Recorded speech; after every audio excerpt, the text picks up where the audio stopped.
palavras.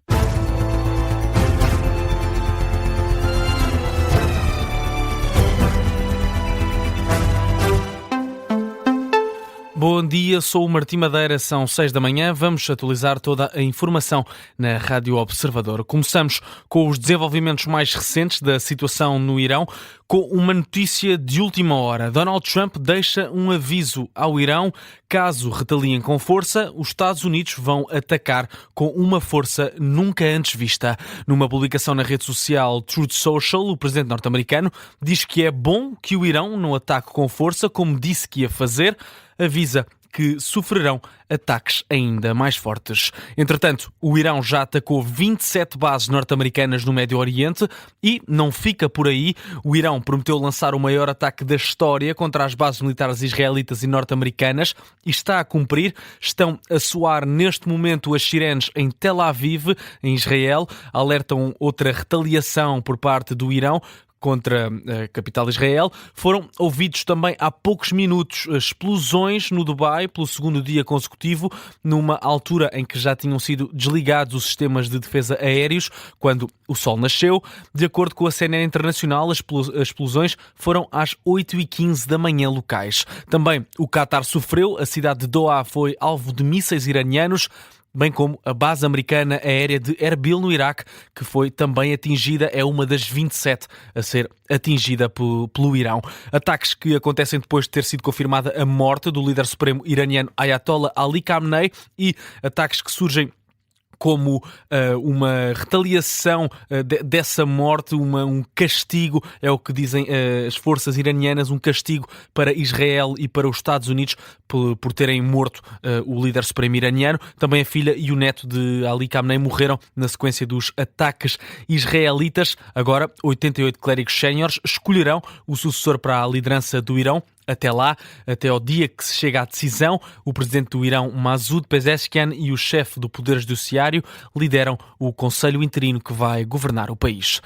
Continuando na linha de bombardeamentos, a capital iraniana Teherão foi novamente bombardeada durante esta madrugada, de acordo com os mídia iranianos. Foram ouvidas algumas explosões na cidade. As forças militares israelitas confirmaram à Reuters que Israel lançou uma nova vaga de ataques aos sistemas de mísseis e defesa iranianos. Até agora, pelo menos 130 civis foram mortos pelos ataques israelitas e americanos no Irão. Já em Israel, confirma-se um morto e mais de 120 feridos na sequência da retaliação iraniana.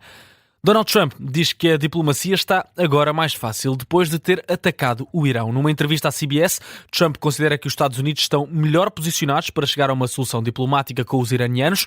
Diz ser mais fácil porque, de acordo com o próprio, o Irão está a levar uma grande tarefa. Na entrevista, o presidente norte-americano diz que já tem uma ideia de quem quer que lidere o Irão, mas não a pode revelar. Diz que há muitos bons candidatos, afirma ainda que esperava mais retaliação por parte do Irão. A eventual queda do regime iraniano com a morte do líder supremo Ali Khamenei pode ter o efeito inverso ao pretendido pelos Estados Unidos e Israel, até porque o sucessor pode trazer uma linha ainda mais endurecida ao regime iraniano. Quem o diz é o professor catedrático Luís Tomé, coordenador do Observatório de Relações Exteriores. Entrevistado pela Rádio Observador, Luís Tomé avisa que o Irão já estava preparado para a morte do líder supremo e que o futuro pode não ser tão risonho quanto o Donald Trump e Benjamin Netanyahu pretendem. O regime está há muito tempo preparado para a eventualidade, quer Khamenei, quer outros altos dirigentes políticos, militares e do Corpo da Guarda Revolucionária serem mortos em situações como esta. Portanto, não me parece que a morte de Khamenei a confirmasse por si só signifique o fim do regime ou uma mudança dentro do regime no sentido daquilo que Donald Trump e Netanyahu pretendem. Eu não acredito que a queda de Khamenei torne o regime mais dócil, o torne mais predisposto a uma solução diplomática. Pelo contrário, podemos ter uma linha dura ou um regime mais endurecido nos próximos tempos, porque é a existência do regime que também está em causa. E, portanto, isso torna mais perigoso, pode até ser mais imprevisível naquilo que se possa antever de controle de escalada. A análise do professor catedrático Luís Tomé à situação no Irão, numa altura em que já foi, durante esta madrugada, já foi confirmada a morte do líder supremo do Irão pela televisão estatal. O Irão vai agora ficar 40 dias em luto nacional. Estão também apontados vários sucessores, de acordo com o plano da Ayatollah, confirmado pelo New York Times. Estão o líder do departamento jurídico iraniano, Gholam Hossein Mohseni Ejei, também o chefe do gabinete do Ayatollah, Ali Asghar Ejazi, e um dos netos de Ali Khamenei, Hassan Khomeini, que seria uma aposta mais reformista por parte do Irão, mas uma política que vai contra o regime iraniano. Há quem indique também que possa ser o filho de Ali Khamenei, mas, de acordo com fontes, o líder supremo não queria que o cargo fosse hereditário e fosse passado de geração em geração. O representante de Khamenei, Ali Larijani, é um dos grandes favoritos para a sucessão, mas não consta no plano do falecido líder iraniano. Ora, outro dos possíveis candidatos para liderar o Irão já reagiu ao anúncio da morte de Ali Khamenei. Nas redes sociais, Reza Pahlavi, filho do último Shah do Irão, escreve que o assassino de dezenas e milhares de iranianos foi apagado das páginas da história. Segundo o autoproclamado príncipe herdeiro, com a morte de Khamenei, a República Islâmica chegou efetivamente ao fim e rapidamente vai fazer parte do caixote do livro da história. Reza Pahlavi apelou ao exército e às forças de segurança para que se juntem à população iraniana nesta fase política que considera ser decisiva para o futuro do país. Durante anos em exílio, o príncipe herdeiro do Irão nunca negou a possibilidade de poder assumir uma monarquia iraniana. A restauração da monarquia no país foi inclusivamente pedida pelos manifestantes nos últimos protestos no Irão. O secretário das Nações Unidas considera que o mundo está a testemunhar uma grande ameaça à paz e à segurança internacional. O António Guterres condena severamente os Estados Unidos e a Israel pelos ataques contra o Irão, mas também condena as retaliações iranianas contra vários territórios vizinhos. Numa reunião de urgência do Conselho de Segurança das Nações Unidas, o secretário-geral deixou vários reparos à situação atual no Médio Oriente. International law. A lei internacional e a lei humanitária internacional devem ser sempre respeitadas. E é por isso que, desde manhã, eu condeno os ataques massivos de Israel e dos Estados Unidos contra o Irão.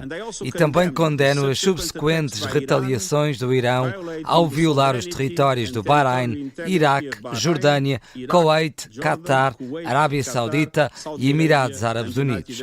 Estamos a testemunhar uma grande ameaça à paz e à segurança internacional. As ações militares têm o risco de desencadear eventos que ninguém consegue controlar nesta que é a região mais instável do mundo. António Guterres aconselha também todas as partes a regressarem à mesa das negociações. O secretário-geral das Organizações das Nações Unidas leu durante este discurso, na reunião de urgência do Conselho de Segurança, vários dos princípios da Carta da ONU. Saímos do conflito internacional e passamos agora o foco para a política nacional. Pedro Passos Coelho diz que, caso seja necessário, o regresso à política é um sinal de que o governo do PSD fez um mau trabalho. Uma posição assumida numa conferência no Museu do Oriente, em Lisboa, onde o antigo primeiro-ministro deixou ainda críticas à estratégia do Executivo para reformar o Estado. Passos Coelho recorda que nunca disse que se tinha retirado da vida política ativa para sempre após a saída da liderança do PSD.